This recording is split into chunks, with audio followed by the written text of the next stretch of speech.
Dear student अस्सलाम वालेकुम। आज हम करने जा रहे हैं math 501 lecture number 2 linear algebra है। तो इसका जो टॉपिक है वो इंट्रोडक्शन टू मैट्रिक्स है। ठीक है, तो मैट्रिक का इंट्रोडक्शन करते हैं। फर्स्ट ऑफ ऑल हम इसके मैट्रिक को डिफाइन करते हैं। मैट्रिक क्या होता है? तो matrix is a calculation of number और function arrange into row and column. Okay, जैसा कि हम फंक्शन को रो और कॉलम में अरेंज करते हैं उसको हम मैट्रिक कहते हैं। मैट्रिक को हमेशा कैपिटल लेटर से डिनोट किया जाता है। ये नीचे दिया भी गया है, तो इस तरह इसको कैपिटल लेटर से डिनोट किया जाता है। और जो नंबर या फंक्शन होते हैं, जो मैट्रिक के अंदर नंबर या फंक्शन होते हैं, इसको एलिमेंट ऑफ मैट्रिक कहते हैं। और जो इसको एलिमेंट ऑफ मैट्रिक होते हैं इसको स्मॉल लेटर से शो करते हैं। जो मैट्रिक को शो करते हैं वो कैपिटल लेटर होता है, जो एलिमेंट होते हैं मैट्रिक के अंदर उसको स्मॉल लेटर के साथ शो करते हैं। ठीक है, आगे एग्जांपल है। For example matrix A is equal to, ये जो हमारे पास 2 - 1 and 3 0 4 6 has 2 row and 3 column. आगे उन्होंने बताया कि हमारे पास ऑर्डर जो होता है, ऑर्डर ऑफ मैट्रिक क्या होता है? Size of matrix is called order of matrix. ठीक है, साइज जो मैट्रिक का होता है, मिसाल के तौर पर जो इसमें रो एंड कॉलम हो, कितनी रो हैं और कितने कॉलम हैं, तो वो उसका साइज बनेगा। यानी कि इसमें 3 रो हैं और 4 कॉलम हैं, तो जो साइज इसका होगा 3 और 4 का होगा, 3 ऑर्डर 4 का होगा। ठीक है, उसका जो ऑर्डर है वो हमारे पास 3 एंड 4 का होगा, क्योंकि इसमें 3 रोज हैं और 4 कॉलम हैं। ठीक है, हमेशा रो को फर्स्ट पे हम लिखते हैं और कॉलम को हम सेकंड पे लिखते हैं। ठीक है, based on number of row and columns, number of column. ठीक है, order of matter is based on number of column and number of row. It can be written by as r, यानी कि ये देखें r पहले दिया गया and column बाद में दिया गया। ठीक है, तो आगे हमारे पास है, इसकी एग्जांपल है, ये नीचे दी गई है। 2 - 1 3 0 4 6 has 2 row and 3 column. So order of A, यानी कि जो ए मैट्रिक है इसका जो ऑर्डर बनेगा वो 2 रोज़ आ रही हैं, ये इस तरह रोज़ होती हैं। ठीक है, और ये नीचे जो ऊपर से नीचे होते हैं ये कॉलम होते हैं, यानी कि इस तरह का जो हमारे पास वर्टिकल होते हैं वो हमारे पास कॉलम होते हैं, जो हॉरिजॉन्टल होती हैं वो हमारे पास रो होती हैं। ठीक है, आगे हम इसकी डेफिनेशन पढ़ेंगे। आगे बहुत कुछ है करने के लिए अगर आपका माइंड बने तो। स्क्वायर मैट्रिक क्या होते हैं? स्क्वायर मैट्रिक जिसमें equal number rows and equal number column होते हैं, जितनी रो होगी उतनी ही कॉलम होंगे, तो उसको हम स्क्वायर मैट्रिक कहते हैं। ये देखें, इसमें 3 रोज हैं और 3 ही इसके कॉलम हैं। ये 3 रो आ रही हैं और 3 ही इसके कॉलम हैं, तो हम इसको कह सकते हैं कि स्क्वायर मैट्रिक। आगे हमारे पास equality of matrix. Equality of matrix क्या होती हैं इसको देख लें। 2 matrix will be equal if they must have, उन्हें 2 पॉइंट्स दिए हैं, सेम डायमेंशन हो उनकी। डायमेंशन मीन उसकी जो number of row and column है वो सेम होने चाहिए। ठीक है, और उसके बाद जो एलिमेंट मस्ट बी इक्वल, उसके जो अंदर एलिमेंट हों वो भी हमेशा इक्वल होने चाहिए। जैसे कि ए कॉलम दिया हुआ है, इसमें 4, ये देखिए 4 है, 4 आ रहा है, 7 है, 7 आ रहा है, 8 - 8 आ रहा है, 9 3 9 3 9 3 5 आ रहा है। ठीक है, 1 - 1 एंड 2 आ रहा है, इधर भी वही सेम आ रहा है, तो हम कह सकते हैं कि ये मैट्रिक्स इक्वल मैट्रिक्स है। ठीक है, क्योंकि A is equal to B, क्योंकि इसमें जो सेम डायमेंशन है और जो एलिमेंट्स हैं वो भी सेम है, तो हम इसको इक्वलिटी ऑफ मैट्रिक्स कह सकते हैं। ठीक है, उसके बाद आगे हमारे पास कॉलम मैट्रिक क्या होते हैं। कॉलम मैंने पहले भी बताया कि column matrix X is any matrix having n number of row and only 1 column, यानी कि इसमें एक कॉलम होना चाहिए, नंबर ऑफ रो कितनी भी हो, जो हो 4 हो 5 हो 6 हो, जितनी भी हो, इससे कोई फ़र्क नहीं पड़ता, बट इसमें जो कॉलम होना चाहिए वो सिर्फ एक होना चाहिए, तो ये दिया गया है। ठीक है, इसको हम x इज इक्वल टू ये कॉलम, इसको i j ये इस तरह शो कर सकते हैं। Column is also called column vector and simply a vector, इसको वेक्टर भी कह सकते हैं। ठीक है, तो मल्टीपल ऑफ वेक्टर क्या होते हैं? Multiple of matrix, a matrix of a matrix, multiple of matrix A B a non zero constant. इसमें नॉन ज़ीरो कांस्टेंट अगर ज़ीरो इसके साथ हमने ऐड किया तो ये पूरे का पूरा जो हमारे पास मैट्रिक है वो ज़ीरो हो जाएगा। तो ये हमेशा नॉन ज़ीरो होना चाहिए। ठीक है। तो इस तरह जब हम के को एक के साथ मतलब जो ए के साथ मल्टीप्लाई करेंगे तो जो हमारा ईच एलिमेंट होगा, हर एलिमेंट यानी कि A11 and A12 and A1n, इसके साथ हम सारों के साथ हम के को मल्टीप्लाई करेंगे, ठीक है। तो it imply that if we multiply a matrix by constant K then each element of matrix is to be multiply by K, यानी कि अगर हम एक जो वेक्टर है हमारे पास मैट्रिक है, इसको हम किसी के के साथ मल्टीप्लाई करेंगे तो इसका जो हर एलिमेंट होगा वो भी के साथ मल्टीप्लाई होगा, ठीक है। ये आगे नीचे एग्जांपल दी गई है, ठीक है। किसे कैसे कि हमारे पास जो 5 है ये हमारे पास के शो कर है, ये जो ए है ये हमारे पास पूरा का पूरा मैट्रिक है, ये हमारे पास ए को शो कर है। तो हम 5 को इसके साथ मल्टीप्लाई करेंगे तो वो ईच एलिमेंट के साथ ये हमारे पास हर एलिमेंट के साथ मल्टीप्लाई होगा, ठीक है। तो हमारा आगे है हमारे पास क्या है, एडिशन ऑफ मैट्रिक्स। मैट्रिक को कैसे ऐड कर सकते हैं, तो ऐड करने के लिए first of all same order में be added, only matrix of same order में be added by adding corresponding element. उनके ऑर्डर सेम होना चाहिए तभी हम इसको ऐड कर सकते हैं, वरना हम इसको ऐड नहीं कर सकते। यानी कि सेम ऑर्डर का मतलब किया है कि 3/3 का मैट्रिक है तो हम उसको ऐड कर सकते हैं, अदरवाइज हम नहीं ऐड कर सकते, ठीक है। एक मैट्रिक है हमारे पास, 2 मैट्रिक हैं जो जैसा कि ये नीचे एग्जांपल भी दी गई है, ये तो कंसीडर फॉलोइंग 2 मैट्रिक्स ऑफ 3/3, यानी कि ये 3/3 के मैट्रिक्स हैं। एलिमेंट इसमें कोई भी हो सकता है, इधर 2 है तो इधर 4, कोई मसला नहीं, एलिमेंट्स का कोई मसला नहीं होता इधर, ठीक है। तो मल्टीप्लिकेशन में होता है, मल्टीप्लिकेशन में दोनों साइड पे जो एलिमेंट होते हैं वो सेम होने चाहिए और उनका ऑर्डर भी और सेम होना चाहिए, तब हम उसको मल्टीप्लाई कर सकते हैं। जब इधर के एडिंग में होता है जो इसके एलिमेंट कोई भी हो सकते हैं, बट इसमें जो ऑर्डर है वो हमेशा मैटर करता है, ठीक है। Since matrix has same order, therefore this matrix can be added and their sum is given by एज। ये हमारे पास उनको सम दिया हुआ है, ये 2 मैट्रिक दिए थे, इसका जो नीचे है वो सम है, ठीक है। तो आगे है नीचे सिंगुलर कॉलम, ये एक सिंगल कॉलम है, उसके बाद 3 रोज़ हैं, एक सिंगल कॉलम है। सम ऑफ 3 कॉलम फैक्टर्स, इसका हम सम करेंगे, तो कैसे करेंगे सम, ये नीचे दिया गया है। जो हमारे पास जो ये है इसको सेपरेट से ले लेंगे और ये हमारे पास टी, इसको सेपरेट से ले लेंगे, ठीक है। तो हमारे पास ये इसका सम आ जाएगा। सॉल्यूशन हमारे पास ये दिया हुआ है ये नीचे। उसके बाद डिफरेंस ऑफ मैट्रिक क्या होता है, डिफरेंस क्या होता है, जिसी तरह ये इसमें भी सेम ऑर्डर, यानी कि ऑर्डर मैटर करता है। Difference of matter and addition of matter, ये जो addition of matrix and difference of matrix में ऑर्डर मैटर करता है। तो यहाँ पे अगर 2 मैट्रिक्स डिफरेंस कर सकते हैं तो उनका ऑर्डर अगर सेम हो तो, ठीक है। ये आगे नीचे दिया हुआ है। A matrix minus b is obtained by multiplying the matrix b with -1, so that -b is equal to into -1b, okay। बाकी आगे हमारे पास है multiplication of A matrix. Multiplication of matrix क्या होती है, इसमें हम देखते हैं कि जो एलिमेंट इसको कैसे हम एक मतलब 2 कॉलम दिए हुए हैं तो उसको हम 2 मैट्रिक दिए हुए हैं तो उसको हम किस तरह मल्टीप्लिकेशन कर सकते हैं। तो मल्टीप्लिकेशन के लिए फर्स्ट ऑफ ऑल जो पहला हमारे पास नंबर ऑफ कॉलम होगा, उसका जो पहले मैट्रिक का जो नंबर ऑफ कॉलम होगा उसको हम मल्टीप्लिकेट करेंगे number of row of second column के साथ, ठीक है। Number of column in first matrix is equal number of row in second matrix, ठीक है। तो ये हमारे पास आगे है order of matrix A is mn, और ठीक है अगर हमारे पास ए भी शो कर रहा है, possible order of matrix B must be np, then order of product matrix A B is mp। Thus हमारे पास जो ए, ये हमारे पास जो कैंसिल होगा n से n कैंसिल हो जाएगा, यहाँ पे n और n कैंसिल करेंगे, जो ए बी होगा इसका जो प्रोडक्ट बनेगा mp बनेगा, ठीक है।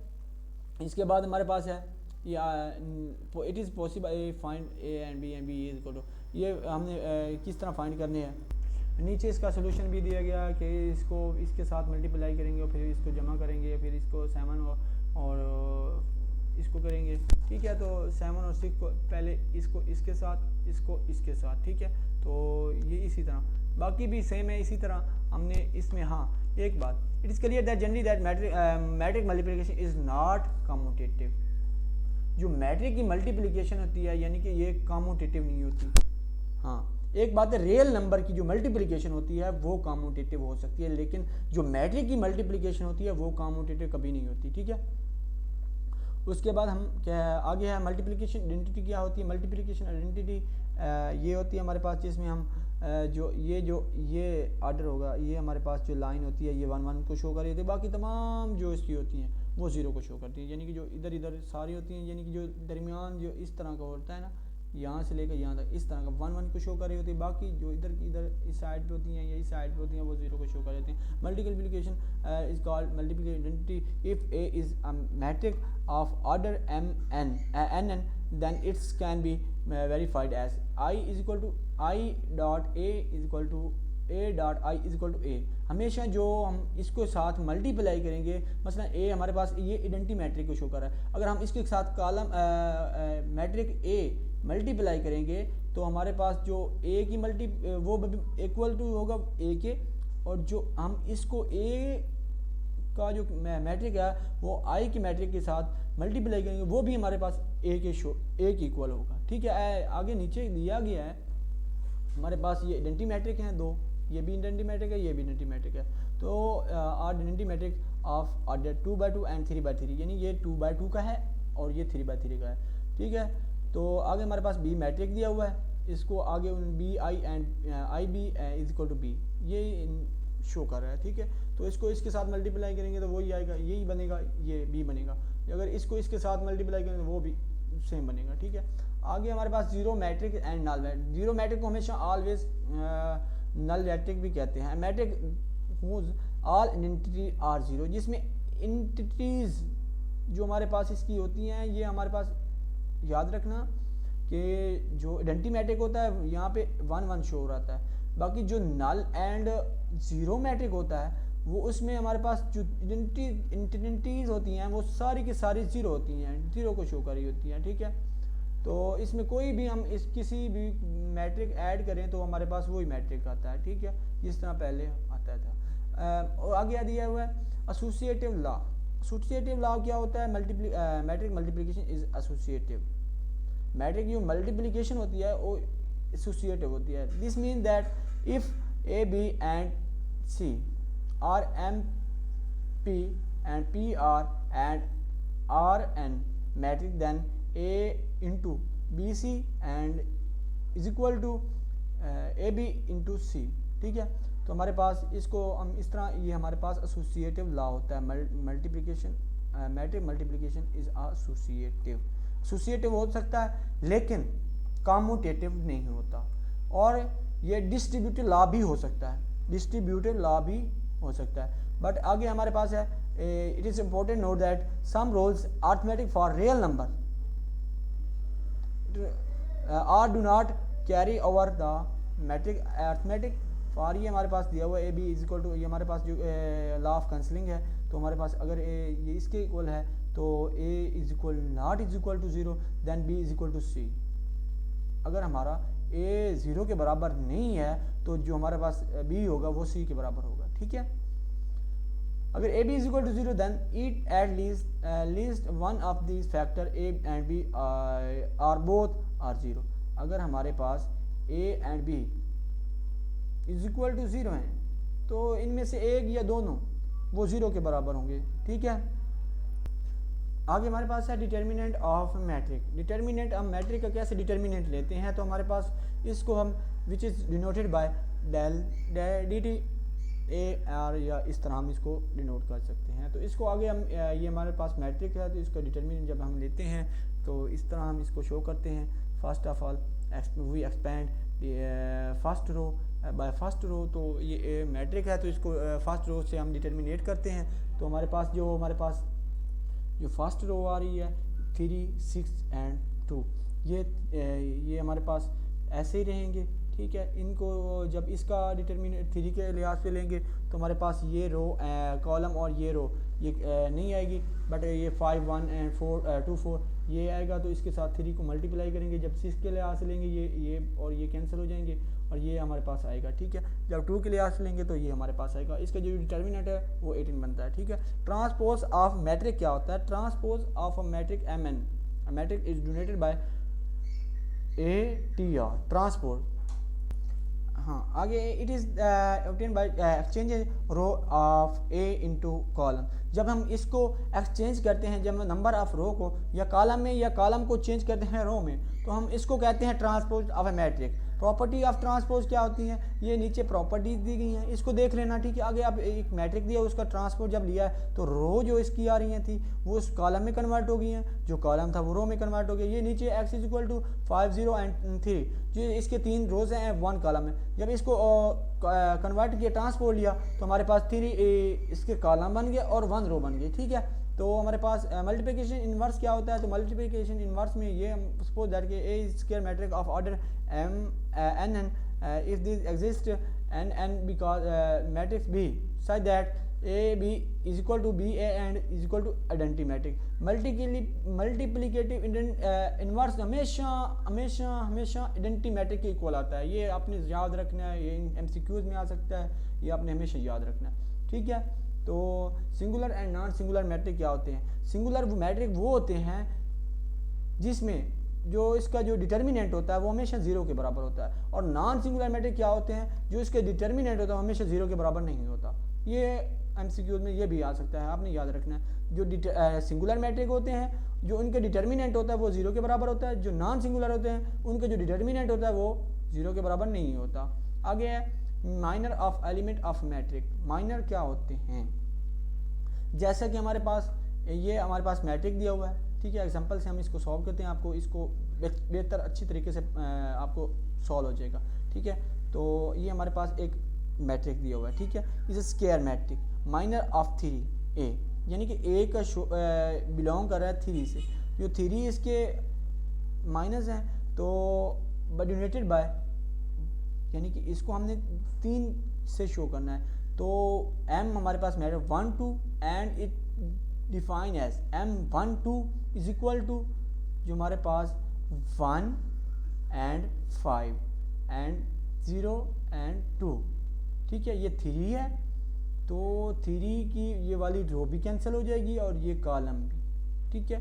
ये 1 0 एंड 2 5, ये जब इसका डिटर्मिनेंट लेंगे तो हमारे पास 5 आएगा, ठीक है। आगे हमारे पास coefficient of element of matrix, तो ये भी इसी तरह है नॉन सिंगुलर मैट्रिक। इसमें हमेशा नॉन सिंगुलर कोफिशिएंट में हमेशा जो मैट्रिक और मैट्रिक भी non singular matrix of order n, ठीक है, नॉन सिंगुलर होना चाहिए। और जो इसको हम डिनोट किस तरह करते हैं? Denoted factor singular measure of corresponding entry Aij belong A, ठीक है। ये बिलोंग ए की Aij जो है वो A से बिलोंग कर रहा है। देन इट डिफाइन एज, ये इसको डेफिनेट किया गया है। फिर अब इसको हम एग्जांपल से मज़ीद सॉल्व करते हैं। तो जब हम इसको एग्जांपल से सॉल्व करते हैं तो हमारे पास उन्होंने कहा कि 3 कोफिशिएंट ऑफ 3 है, तो इसको डिनोटेड 1 2 3, ये हमारे पास कोफिशिएंट है, ठीक है। तो कोफिशिएंट ये और ये हमारे पास minor of element of matrix था, ये हमारे पास कोफिशिएंट है, ठीक है। कोफिशिएंट के साथ हमारे पास जो होगा वो हमारे पास 3 को शो कर रहा होगा। कैसे? ये हमारे पास जो पहली इंटिटी होती है वो माइनस में शो हो रही है, जो दूसरी होती है वो प्लस में होती है, जो तीसरी होती है वो माइनस में, चौथी होती है वो प्लस में होती है। पहले माइनस में होती है, यहाँ पे माइनस इसके साथ मल्टीप्लाई पर कर रहे हैं और 3 बनाना है। कैसे 3 कॉलम हमारे पास बनेगा? First row and second column, ठीक है। And it define to be C1 2 column 1, यानी हमारे पास 1 2, ये इसमें हमारे पास जो इसकी पहली रो, ठीक है, एंड सेकंड जो इसका है वो कॉलम होगा, ठीक है। तो पहली रो एंड सेकंड कॉलम, तो 1 0 एंड 2 5 ये आएगा। जब इसको डिटर्मिनेट करेंगे तो हमारे पास ये -5 में आएगा, जिस तरह पहले आया था, ठीक है। तो हमारे पास थ्योरम है A is a singular matrix of order n and then matrix has multiplicative inverse A। अगर हमारे पास एक मल्टीप्लिकेटिव इनवर्स बनता है इफ़ एंड ओनली इफ़, सिर्फ और सिर्फ मैट्रिक A is not singular, singular matrix not singular matrix. Inverse of matrix क्या होता है? इन्वर्स इस मैट्रिक का कैसे इन्वर्स लेते हैं? तो A inverse is equal to 1/, determinant A, ये हमारे पास जो इसका ट्रांसपोज लिया था ये, तो हमारे पास ये हमारे पास इन्वर्स ऑफ मैट्रिक आता है। ठीक है, उसके बाद हमारे पास क्या है कि नीचे एग्जांपल्स वगैरह हैं, तो इसको आपने सॉल्व कर लेना है, मुश्किल नहीं है, आसान ही है। तो आगे हमारे पास डेरिवेटिव ऑफ मैट्रिक फंक्शन, एक मैट्रिक फंक्शन का हम किस तरह डेरिवेटिव ले सकते हैं, तो इसकी भी आगे एग्जांपल है, वो आपको थोड़ी सी बताता हूँ। Integral of matrix of function, ये हमारे पास इन्होंने एग्जांपल दी हुई हैं, तो इसका डेरिवेट कैसे करना है? तो हमारे पास जब इसको हमारे पास ये X T is equal to, ये हमारे पास जो मुकम्मल फंक्शन दिया हुआ है, तो ये हमारे पास सिंगल कॉलम फंक्शन है, तो इसको हम इस तरह लिखते हैं। तो इसके साथ तमाम के साथ हमने डिटर्मिनेंट ले लेना है, इसका डिटर्मिनेंट ये आता है, इसका डिटर्मिनेंट ये आता है, और इसका डिटर्मिनेंट ये आता है। तो जब इसको इंटीग्रेट करेंगे तो हमारे पास ये इसका ये हमें फार्मूला आपने याद रखना है। ठीक है, ये फार्मूला याद रखना है आपने। ठीक है, ये किस लिए है? ये इंटीग्रल के लिए है। ये हमारे जब इसको इंटीग्रेट करेंगे तो हमारे पास ये फार्मूला आएगा, हम इसके साथ ये वही पुट करेंगे। ठीक है, साइन है, तो जो हमारे पास डिटर्मिनेंट हम 0 to t पुट करेंगे, तो हमारे पास ये फंक्शन आएगा, तो इसकी लिमिट्स इसके साथ पुट करेंगे, तो हमारे पास मुकम्मल फंक्शन बन जाएगा। तो लेक्चर मेरे ख्याल में कंप्लीट होता है, तो दुआओं में याद रखिएगा। अल्लाह हाफिज़।